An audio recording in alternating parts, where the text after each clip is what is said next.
नमस्कार, मेरा नाम है प्रदीप चौहान। बात समझनी है तो पूरी सुननी होगी और आज तो जरूर सुनिएगा। नाले के पास कोई चाय का ठेला लेकर के खड़ा रहता था और चाय बना करके बेचता था, और वहीं पर उनके एक नाली, गंदी नाली जाती थी। अब इसके दिमाग में कोई विचार आया, उसने उस नाली में, स्वाभाविक ये गंदी नाली होती, वहां गैस भी निकलता है, क्योंकि दुर्गंध आती थी। उसने एक छोटी सी बर्तन को उल्टा करके उसमें छेद करके एक पाइप डाल दी, और जो गटर से गैस निकलता था वो पाइपलाइन से उसके अपने चाय के ठेले में ले लिया, और वो चाय बनाने के लिए उसी गैस का उपयोग कर करके चाय बनाता। आप सोच रहे होंगे कि मैं कह रहा हूं आज तो जरूर सुनिएगा और फिर मोदी जी का ये बयान सुना रहा हूं आपको कि इसका क्या मतलब है। दरअसल मोदी जी का ये बयान मैं उन अंधभक्तों को सुनाना चाहता हूं जो आज राहुल गांधी को बेवकूफ साबित करने की पुरजोर कोशिश कर रहे थे, लेकिन उन्हें इतना समझ में नहीं आया कि राहुल गांधी ने उन्हें बेवकूफ बनाया। मैं आपको बताता हूं कि ये जो सुबह से लेके बाकायदा ऊपर से बॉसेस ने जो ऑर्डर दिया है कि राहुल गांधी के इस बयान को लगातार ट्रोल करना है, राहुल गांधी के इस बयान को लेकर राहुल गांधी को मूर्ख साबित करना, वो किस लिए? वो इसलिए कि राहुल गांधी ने ये तस्वीर दरअसल सुबह सुबह पोस्ट कर दी। ये तस्वीर कोलंबिया की है, जहां वो लिख रहे हैं कि proud to see Bajaj Hero and TVS to do so well in Colombia shows Indian companies can win with innovation not cronyism, great job. जहां पर वो हीरो पल्सर बाइक के साथ खड़े हैं, सब फोटो डाली है और बजाज, हीरो और टीवीएस कंपनी पर गर्व महसूस करते हुए लिख रहे हैं कि मुझे गर्व है कि यहां पर इतना अच्छा कर रही हैं। और जो नीचे वाली लाइन लिखी है ना, उन्होंने दिक्कत वहां से आई जहां उन्होंने लिखा है कि भारतीय कंपनियां इनोवेशन से तरक्की कर सकती हैं, क्रोनिज्म से नहीं। और क्रोनिज्म से मतलब समझ रहे हैं आप किसके बारे में कह रहे हैं? Rahul Gandhi, mister A and mister A2 के बारे में, या जो भी है वो नाम इसलिए नहीं दे सकते भाई, क्या पता अदालत कब कह दे कि वीडियो हटाओ, इसलिए आजकल आप ये नया रिवाज चलाए कि उनका नाम नहीं लेना। पर जब उन साहब पे जब जब हमला होता है, दर्द कहीं और होता है, और दर्द कहीं और होता है, तो फिर इस तरह के जो हथकंडे हैं अपनाए जाते हैं कि राहुल गांधी के बयान को तोड़ मरोड़ कर कुछ और तरह से पेश किया जाए। और दूसरा, एक तकलीफ और हुई है, जिस बयान का कोई जिक्र नहीं कर रहे, ये लोग कहीं जिक्र नहीं कर रहे, वो बयान है राहुल गांधी का उसी यूनिवर्सिटी में ये कहना कि जो राइट विंगर्स है ना, दक्षिणपंथी यानी बीजेपी जो सत्ता में है, ये एक फ्लिंग है, मतलब ये एक टेम्परेरी दौर है, और ये टेम्परेरी दौर बहुत जल्द गुजरने वाला है। And of course, I don't necessarily think that right-wing parties are here to come to stay. I think this is also transitional.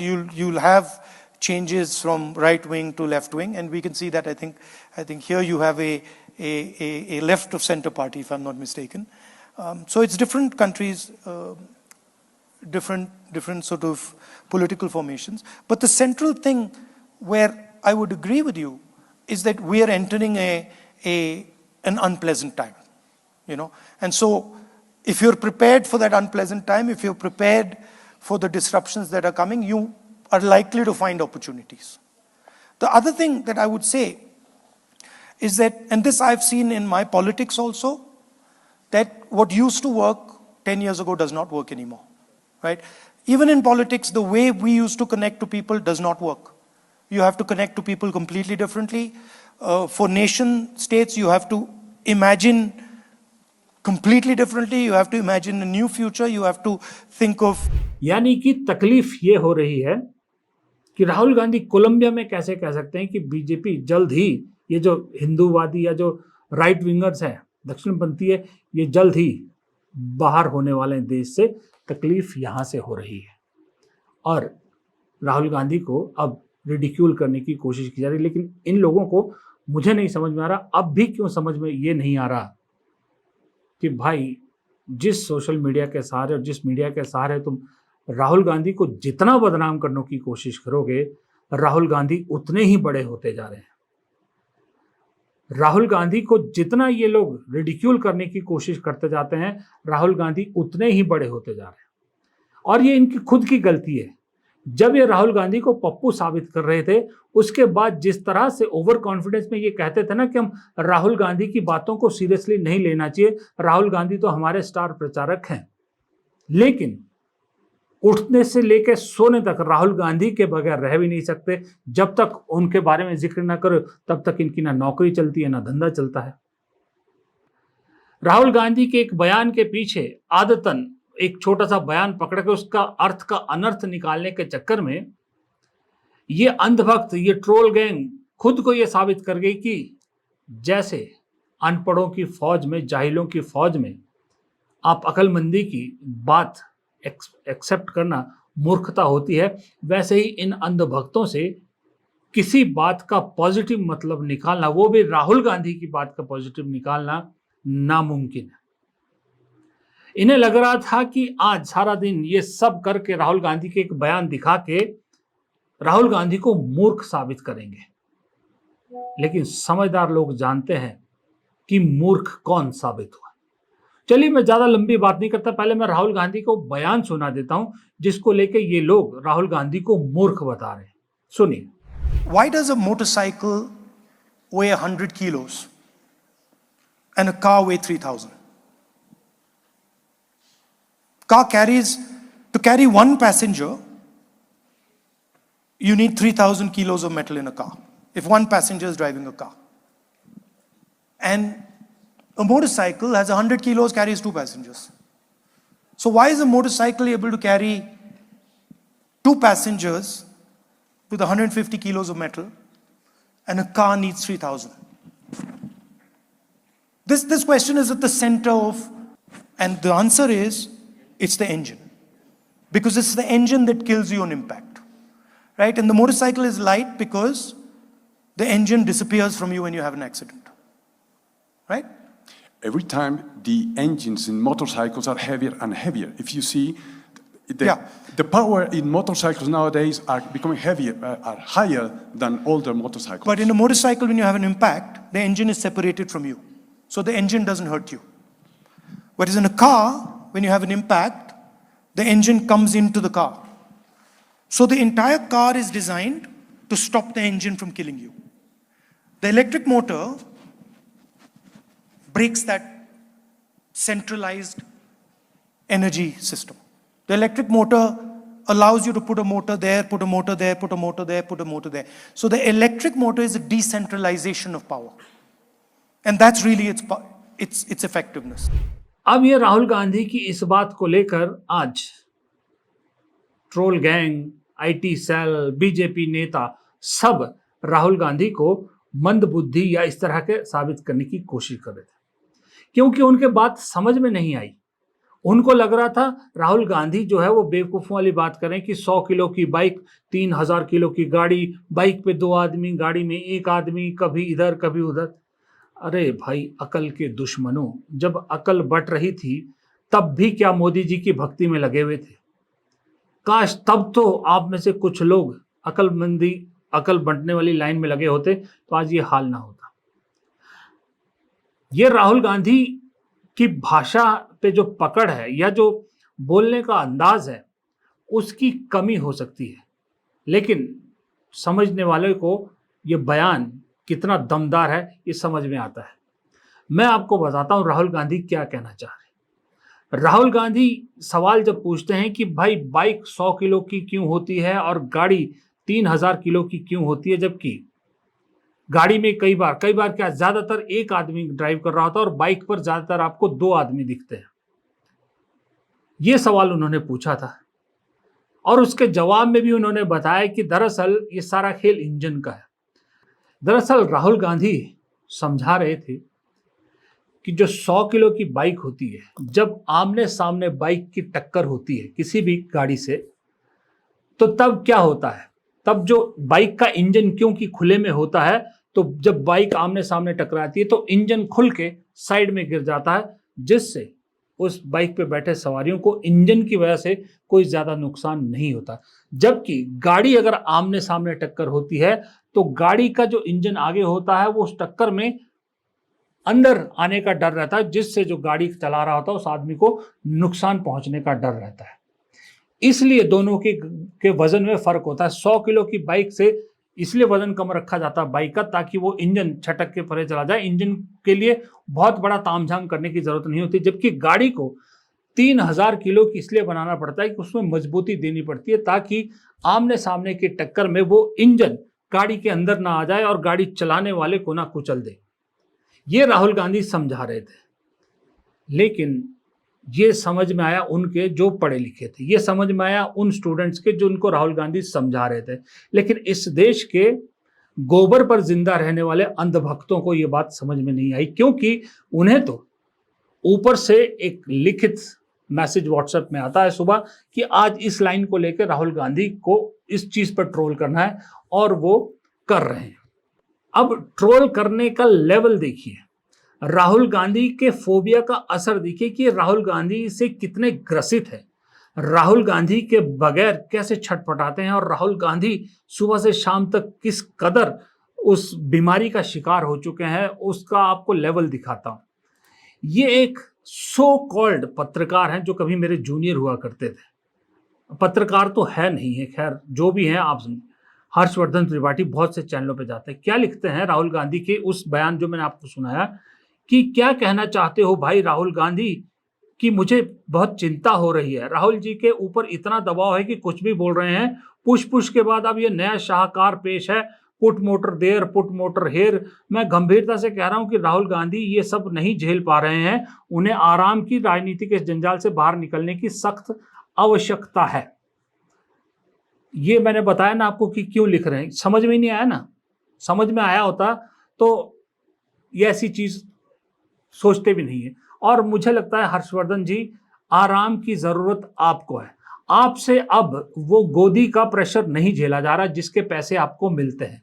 अब आप लोगों पे इतना प्रेशर आ गया है, उस पैसे के लिए अब आपसे रोजाना हिसाब मांगा जा रहा है, और रोजाना आपसे वो सब कराया जा रहा है जो आपसे नहीं हो पा रहा है। इसलिए हर्षवर्धन जैसे लोगों को आराम की सख्त जरूरत है। अब एक ये भाई साहब है ओंकार चौधरी, बड़े सीनियर, मैं कभी इनकी रिस्पेक्ट किया करता था, सीनियर पत्रकार अपने आप को कहते हैं, यूट्यूब चैनल चलाते हैं। ये राहुल गांधी की तस्वीर शेयर करते हुए कहते हैं जहां वो कोलंबिया के अर्थशास्त्री से मिल रहे हैं।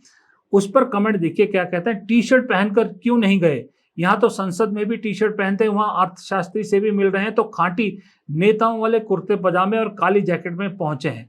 इन्हें प्रॉब्लम अपने देश में ही है, यहाँ की संवैधानिक संस्थाओं से ही है, उन्हें सम्मान नहीं देना है। मैं अगर ओंकार चौधरी की जगह होता तो शायद ऐसा लिखने की सोचता भी नहीं, शर्म आती। क्योंकि अगर मैं राहुल गांधी का विरोधी होता, राहुल गांधी से सवाल पूछता, राहुल गांधी पे मुझे उनकी चीजें पसंद नहीं आती, तो भी मैं ये नहीं लिखता, क्योंकि ये चीज बुराई करने की नहीं, तारीफ करने की थी। राहुल गांधी की तारीफ होनी चाहिए कि विदेशों में जाकर भी अपने देश का पहनावा प्रमोट कर रहे हैं। फिर ये लोग कहेंगे कि प्रधानमंत्री तो हमेशा करते हैं। हाँ जी करते हैं, मैं डिनाई नहीं कर रहा, हमारे देश के प्रधानमंत्री भी अपने देश का पहनावा पहनते। राहुल गांधी बाकायदा जो निशानी है कुर्ता पजामा और नेहरू जैकेट, ये अगर विदेश में पहन रहे तो इसकी तारीफ होनी चाहिए कि इसका मजाक उड़ाया जाना चाहिए। वो कहते हैं टी शर्ट क्यों नहीं पहन के, भाई टी शर्ट तो पूरी दुनिया में पहनती है, टी शर्ट तो वेस्टर्न का ही पहनावा है, इन्हीं देशों का पहनावा है, तो इन्हीं देश का पहनावा क्यों वहां पहने, अपने देश का पहनावा वहां पहनेगा ना। जब एक महिला अमेरिका में या किसी दूसरे देश में जाके साड़ी पहनती है तब तो बड़ी तारीफ करते हैं, अपने यहाँ पर वो स्कर्ट पहने कुछ पहने कोई दिक्कत नहीं है, लेकिन जैसे ही वो विदेश में जाके साड़ी पहनती है तो बड़ी तारीफ करते हैं। अपने यहाँ पर देश में प्रधानमंत्री जी वो शॉर्ट्स पहन के, जैकेट पहन के, हैट पहन के, हाथ में महंगे कैमरा लेके और आंखों में महंगा चश्मा पहन के फोटो खिंचाते, बड़ी तारीफ करते हैं, तब कुछ नहीं कहते उनको। और विदेशों में जाके अब वो अपना पारंपरिक जो भारतीय पहनावा है कुर्ता पजामा वो पहनते तो वाह मोदी जी वाह कहते हैं। राहुल गांधी वाह वाह, राहुल गांधी क्यों नहीं, कुर्ता पजामा प्रमोट कर रहे हैं इसलिए, तो यहाँ टी शर्ट पहनते हैं इसलिए। गजब सोच है। अब आपको एक और दिखाता हूं, ये बीजेपी के अपने आप को सीनियर नेता कहते हैं निशिकांत दुबे। मतलब कांग्रेस और गांधी परिवार से इतनी नफरत या इतना फोबिया या इतना प्रेशर है इस परिवार पर प्रहार करने का कि इंतहा है, और उस इंतहा का नतीजा निशिकांत दुबे का ये ट्वीट है। देखिए, निशिकांत दुबे लिख रहे हैं, गांधी परिवार के लिए सुंदरता भी खतरनाक हो सकती है। क्या आपको पता है कि इंदिरा गांधी जी जयपुर राजघराने की रानी गायत्री देवी जी की सुंदरता से ईर्ष्या करती थी? नतीजा महारानी गायत्री देवी जी को और उनके पुत्र कर्नल भवानी सिंह को, जिन्होंने 62 और 71 के युद्ध में बड़ा योगदान दिया, दोनों को 75 में पार्टी ने नशा तस्करी, हवाला तस्करी और हथियार तस्करी का केस लगाकर जेल भेज दिया। राहुल गांधी जी, आपके पार्टी का संविधान है, कोलंबिया में यह बताना चाहिए। इंदिरा गांधी देश की प्रधानमंत्री, उन्हें उनकी सुंदरता से नफरत थी, किसकी? महारानी गायत्री की। सोच के भी हंसी आती है। कभी आपने इंदिरा गांधी की कोई तस्वीर कोई देखा हो जहां वो सजी संवरी हो, जहां वो मेकअप किया हो? उनकी बहुत मतलब यंग, जब अनमैरिड थी तब की अगर कोई तस्वीर होगी तो होगी, वरना ज्यादातर तस्वीरें इंदिरा गांधी की साड़ी पहने हुए, बिना मेकअप के, बिना किसी, वो तो बल्कि बाल भी छोटे रखती थी, लंबे बाल भी नहीं रखती थी, वो जल रही हैं। गायत्री देवी की सुंदरता थे, इसलिए उनके बेटे और उनको जेल में डाल दिया गया 1975 में। सोचिए, दिमाग के अंदर जो गंदगी भरी है वो कितने लेवल तक पहुंच गई। मतलब ठीक है, आपके पॉलिटिकल राइवलरी है, आपको पॉलिटिकल सोच पसंद नहीं है, विचारधारा पसंद नहीं है, बिल्कुल ठीक है। आप बीजेपी के हैं, वो कांग्रेस से, कोई दिक्कत नहीं है। आपको फॉलो करने वाले पत्रकार भी हैं, उनकी भी सोच है, कोई दिक्कत नहीं है। लेकिन इस नफरत का, एक राजनीतिक नफरत होती है, इसका एक लेवल तो होना चाहिए ना, एक स्टैंडर्ड तो होना चाहिए ना। कहां आप इंदिरा गांधी को कह रहे हैं 1975 में इसलिए अरेस्ट किया गायत्री देवी को, उनकी सुंदरता से जलती थी? ये तो बहुत, मतलब अब क्या ही बोलने अब आपको। आप कल को यही निशिकांत दुबे ये भी कह सकते हैं कि उद्धव ठाकरे की सरकार ने कंगना रनौत के घर पर कार्रवाई इसलिए की थी कि उद्धव ठाकरे कंगना रनौत की सुंदरता से जलते थे। सोच सकते हो? इसका मतलब ये जो मोदी जी सब कुछ करते हैं, युवाओं के बीच जाने का, कभी वो फर्जी किसी से उठ के वो ड्रोन उड़ाने का नौटंकी करते हैं, कभी वो फोटो खींचने की वो करते हैं, कभी खाली फाइल लेके चले होते हैं, कभी हवा में ही सिग्नेचर करते हैं। ये सब इसलिए करते हैं कि वो राहुल गांधी से जलते हैं, क्योंकि राहुल गांधी युवाओं के बीच इसलिए ज़्यादा पॉपुलर हो रहे हैं क्योंकि वो फिजिकली फिट हैं, स्पोर्ट्स में मास्टर हैं, मोदी जी से ज़्यादा पढ़े लिखे हैं। क्या इसलिए चिढ़ते हैं? अगर कांग्रेसी या हम लोग ऐसी बात कहें तब क्या होगा? तब कहेंगे कि नहीं, देश के प्रधानमंत्री का अपमान किया जा रहा है। जबकि मैं ऐसी बात नहीं कहना चाहता, मैं उदाहरण के तौर पे दे रहा हूं। ये इनकी मेंटल एबिलिटी। और लेकिन दरअसल सच्चाई ये है कि उस राहुल गांधी के उस बयान को ट्रोल करने के चक्कर में खुद अनपढ़ साबित हुए। तो हुआ क्या? हुआ ये कि राहुल गांधी लगातार बड़े होते गए। ऊपर से राहुल गांधी की मेहनत की, उन्होंने जितने मुद्दे उठाए सब के सब देर सवेर सच साबित हुए। और आज आलम यह है कि गोदी मीडिया के सर्वे भी कह रहे हैं कि राहुल गांधी और मोदी की पॉपुलैरिटी में बहुत कम फासला रह गया। ये गोदी मीडिया के सर्वे कह रहा हूं मैं, कोट अनकोट। और न्यूट्रल सर्वे तो आपको मालूम ही है कि बिहार में एक बार किसी ने दिखा दिया था गलती से कि युवाओं की पहली पसंद मोदी से ज़्यादा राहुल गांधी है। सच्चाई वक्त की ये है। फिलहाल इस वीडियो में इतना ही।